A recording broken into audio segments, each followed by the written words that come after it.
తప్ప. అందుకే అంటున్నా నేను, అదృష్టం అందలం ఎక్కించిన బుద్ధి మాత్రం బురద బుద్ధే రేవంత్ రెడ్డిది. అందుకే ఈ దిక్కుమాలిన పనులు చేస్తూ ఉన్నాడు. 2 సంవత్సరాల నుంచి సాగదీస్తున్నాడు ఫోన్ ట్యాపింగు. నేను ఇవాళ అడుగుతా ఉన్నా రేవంత్ రెడ్డిని, ఎందుకు ఒక్క అధికారి కానీ ఒక్క మంత్రి కానీ లేదా స్వయంగా హోంమంత్రి ముఖ్యమంత్రిగా ఉన్న ఈ రాష్ట్రంలో ఒక్క అఫీషియల్ ప్రెస్ మీట్ ఎందుకు ఉండదండి ఫోన్ ట్యాపింగ్ మీద? ఒక్కరు బయటకు వచ్చి ఎందుకు మాట్లాడరు? ఎన్ని రోజులు లీక్ల మీద బతుకుతావు? జరిగింది తప్పు అంటున్నావు, ఏం తప్పు జరిగింది చెప్పు. ఇంకెన్ని రోజులు లీక్ల మీద బతుకుతావు? ఎన్ని రోజులు లీకులు ఇచ్చుకుంటా ఫలానా వల్లదైంది, ఇదైంది, అల్లమైంది, బెల్లమైంది, పనికిమాల లీకులు తప్ప ఒక్క అధికారిక ప్రెస్ మీట్ ఈరోజు వరకు ఉందా? సిట్టు కానీ ఇంకోటి కానీ లేదా మంత్రులు కానీ ముఖ్యమంత్రి కానీ ఒక్క మాట అధికారికంగా చెప్పిన పాపన పోయినరా? ఏంది ఫోన్ ట్యాపింగ్? ఎవల ఫోన్ ట్యాపింగ్? ఎక్కడ ఫోన్ ట్యాపింగ్? ఏం జరిగింది? రాజకీయ వేధింపులకు ఇంకా విచిత్రం ఏంటంటే, హరీష్ రావు గారి మీద కుట్ర, ఎవరో ఒక ఆయన సిద్దిపేటలో ఆయన మీద రాజకీయ ప్రత్యర్థిగా ఉన్న ఆయనతోని కేసు పెట్టించారు. పెట్టిస్తే హరీష్ రావు గారు న్యాయస్థానాన్ని ఆశ్రయించినారు, హైకోర్టు పోయినారు. హైకోర్టు కొట్టేస్తే ముఖ్యమంత్రి గారు ఆయన ఆరాటం ఎట్లాంటిదంటే హరీష్ రావు గారిని జైలుకు పంపాలని సుప్రీంకోర్టుకు పంపించినాడు ఈ కేసును. హైకోర్టు కొట్టిస్తే ప్రభుత్వ పైసలతోని, ప్రభుత్వమే పెద్ద న్యాయవాదులు గంటకు ₹1 తీసుకునే న్యాయవాదులను పెట్టి ప్రజల పైసలతోని సుప్రీంకోర్టుకు పోయినాడు. సుప్రీంకోర్టు కూడా కొట్టేసింది. అయినా నీకు సిగ్గు రాలేదా? ఈ కేసులో ఏం లేదు, విచారణార్హం కాదు ఈ కేసు అని, ఈ ఫోన్ ట్యాపింగ్లో పసలేదు హరీష్ రావు గారి మీద అని చెప్పి సుప్రీంకోర్టు కొట్టేసినాక కూడా, సుప్రీంకోర్టు కంటే కూడా నీ సిట్టు నీ చిట్టి పెద్దదా? అసలు ఏమైనా ఇంగితం ఉందా ఈ ముఖ్యమంత్రికి కానీ ప్రభుత్వానికి కానీ? వాళ్ళ బాధ అంతా ఒకటే.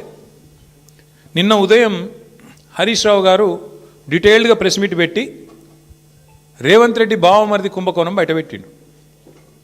రేవంత్ రెడ్డి బావమరిది బయట పెట్టే వరకు వెంటనే సాయంత్రం వరకు హరీష్ రావు గారికి నోటీసులు. ఇది వాస్తవం, ఏం లేదు ఇలా. ఎంతకంటే నిజంగానే హరీష్ రావు గారు నిన్న చెప్పింది తప్పైతే, నిన్న ఉదయం ప్రెస్ మీట్లో హరీష్ రావు గారు చెప్పింది అయితే సింగరేణి సంస్థను సంబంధిత అధికారులు, బాధ్యులైన మంత్రి గారో లేదా ముఖ్యమంత్రి గారో ఈ పాటికి తప్పు వారు చెప్పింది ఇది వాస్తవం అని చెప్పాలి కదా. చెప్పారా? 24 గంటలు అయిపోయింది. ఎందుకు మాట్లాడట్లేదు? ఎందుకు ఒక్క స్పందన లేదు?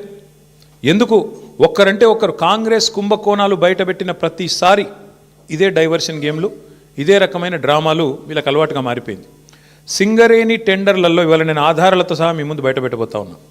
స్పష్టంగా రేవంత్ రెడ్డి గారి బావమరిది కోసం ఆయనని కింగ్ పిన్గా చేసి, సృజన్ రెడ్డి అనే వ్యక్తిని కింగ్ పిన్గా చేసి ఆయన చుట్టూ ఇవాళ మొత్తం ఆ టెండర్లన్నీ రిగ్గింగ్ చేసి మొత్తానికి 9 టెండర్లు ఇప్పటికే పూర్తి చేసినారు. మీకు ఈ విషయంలో ఒక చిన్న అవగాహన ఉండాలి కాబట్టి ఒక చిన్న విషయం చెప్తాను. మేము గతంలో దాదాపు 10 ఏళ్ళు అధికారంలో ఉన్నాం. సింగరేణి సంస్థలో కేసీఆర్ గవర్నమెంట్ ఉన్నప్పుడు ఎన్నడూ రాజకీయ జోక్యం లేదు, ఎన్నడూ ఇట్లాంటి దిక్కుమాలిన కార్యక్రమాలు లేవు, ఈ పైసల ఆలోచన లేదు. అందుకే నీట్గా కంపెనీ నడిచింది. వేలాది మంది కార్మికులకు అద్భుతమైన బోనస్లు ఇచ్చినాం, 30%, 35% బోనస్లు ఇచ్చినాం. సంస్థ బాగు కోసం ఆలోచించినాము, సంస్థను లాభాల్లోకి తీసుకొని పోయే ప్రయత్నం చేసినాం. వేల మంది కార్మికుల వాళ్ళని సంరక్షించడం, వాళ్ళకి ఇచ్చిన వాగ్దానాలు నెరవేర్చడమే లక్ష్యంగా మేము పనిచేసినాం.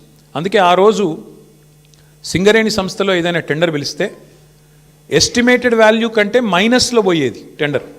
ఎస్టిమేటెడ్ వాల్యూ ₹100 అయితే -10, -20 అంటే కాంపిటీషన్ ఉండేది. కాంట్రాక్టర్లు ఒకరితోనొకరు పోటీపడి మైనస్లో బిడ్ చేసిన పరిస్థితి, దేశవ్యాప్తంగా కాంట్రాక్టర్లు పార్టిసిపేట్ చేసిన పరిస్థితి. వీళ్ళు సింగరేణిని ఒక బంగారు బాతులాగా చూసి దీనిలో ఎట్లా డబ్బులు సంపాదించాలని ఆలోచన చేసి ఒక కొత్త విధానం, ఒక కొత్త నిబంధన తీసుకొని వచ్చినారు. ఆ నిబంధన ఏందయ్యా అంటే, ఎందుకంటే సింగరేణి దక్షిణ భారతదేశంలోనే అతిపెద్ద కోల్ బ్లాక్, భారతదేశంలోనే అతిపెద్ద కోల్ బ్లాక్స్లో ఒకటి. అందుకే ఏం చేసినారు వీళ్ళు, చాలా ఆలోచన చేసి ఈ సృజన్ రెడ్డి అనేవాడు, ఆయనతో పాటు అక్కడ సింగరేణి సంబంధించిన అధికారులు, మరి భట్టి గారికి తెలిసి జరిగిందా తెలియక జరిగిందా, ముఖ్యమంత్రి గారికి అనుసరణలో జరిగిందా నాకు తెలియదు, కానీ ఈ సృజన్ రెడ్డి అనే వ్యక్తి మొత్తానికి ఒక కండిషన్ పెట్టించినాడు. ఏమని? ఖచ్చితంగా ఇప్పుడు ఉదాహరణకు మీరు తెలంగాణలో ఉన్నారు, ఎక్కడో జార్ఖండ్లో కోల్ బ్లాక్ ఉంది, మీకు కంపెనీ ఉంది, మీ కంపెనీకి అర్హతలు ఉన్నాయి, వాళ్ళు టెండర్ పిలిచారు, మీరు డైరెక్ట్గా ఆన్లైన్ టెండర్ వేయచ్చు. ఇవాళ రేపు మొత్తం ₹1,00,000 వరకు కూడా ఆన్లైన్ టెండరే కదా. ఇవాళ 1,00,000 దాటింది అంటే ఈ టెండర్, ఈ ప్రొక్యూర్మెంటు, ఈ టెండర్.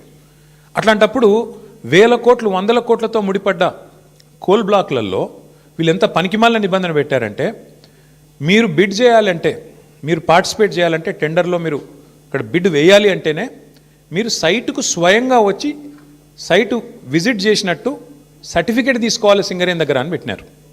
అంటే దీని ఉద్దేశం ఏంది?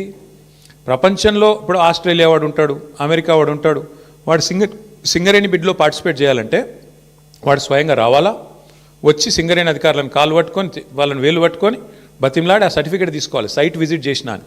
వీళ్ళు ఏం చేస్తున్నారు?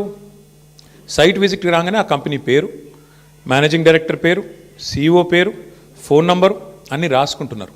రాసుకొని సుజన్ రెడ్డి స్వయంగా బెదిరిస్తున్నాడు ఫోన్ చేసి, నేను ముఖ్యమంత్రి బామ్మర్ది మాట్లాడుతున్నా, మీరు ఇందులో పాల్గొనొద్దు అని బెదిరిస్తున్నాడు. వినలేదనుకో, మేము వేస్తామా, మాకు సీనియారిటీ ఉందంటే వెంటనే ఏం చేస్తున్నారు? వాళ్ళకి సర్టిఫికేట్ ఇస్తలేరు. వాళ్ళు సైట్ విజిట్ చేసినట్టు కూడా సర్టిఫికేట్ ఇవ్వట్లేదు. తద్వారా వాళ్ళు పార్టిసిపేట్ చేయకుండానే ఎగరగొడతా ఉన్నారు. ఇది జరుగుతూ ఉంది సింగరేణిలో. ఇప్పుడు నైనీ కోల్ బ్లాక్ ఏదైతే నిన్న బట్టి విక్రమార్క గారు రద్దు చేశారో, ఆ రద్దు వెనుక ఉన్నది కూడా వాటాల పంచాయతీ మీకు తెలుసు. అట్లాగే ఈరోజు సింగరేణిలో జరుగుతున్నది కూడా అచ్చంగా ఇదే ఆధారంగా ఇదే పద్ధతుల్లో ఏం జరిగింది అంటే, ఇప్పుడు నేను చదివి వినిపిస్తాను, మీరు వినండి. ఇది కొత్తగా ప్రారంభమైంది కాదు. రేవంత్ రెడ్డి గవర్నమెంట్ గారి గవర్నమెంట్ రాగానే, కాంగ్రెస్ గవర్నమెంట్ రాగానే ఈ దోపిడీ స్టార్ట్ అయింది. ఎప్పుడు స్టార్ట్ అయింది? ఫిబ్రవరి 24 నుంచి స్టార్ట్ అయింది. ఫిబ్రవరి 20 రోజు ఎంక్వైరీ డేటు ఒక 385 కోట్లది టెండర్ పిలిచిండ్రు. అప్పుడు ఇంకా ఈ సైట్ విజిట్ ఇది పెట్టినట్టు లేరు, అందుకే అప్పుడు కూడా లెస్లనే పోయింది. తర్వాత ఇంకొక టెండర్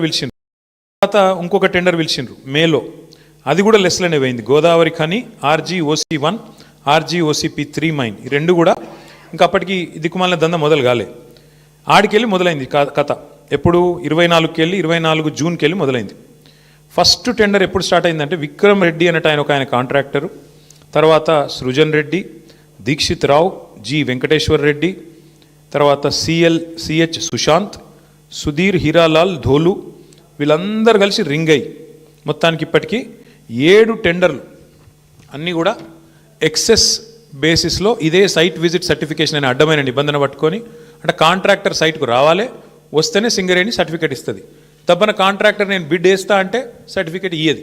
సృజన్ రెడ్డి ఫోన్కు ఆయన బెదిరింపులకు లొంగకపోతే వినకుండా ఎక్సెస్ ఇప్పటికీ గతంలో -10, -22లో పోయిన టెండర్లు ఇవాళ డైరెక్ట్గా సృజన్ రెడ్డి కంపెనీకి 207 కోట్ల కాంట్రాక్టు +12%కి వచ్చింది. శోధా కన్స్ట్రక్షన్స్ అనే కంపెనీ సృజన్ రెడ్డిది, అలా భార్య పేరు ఉంటుంది అందులో.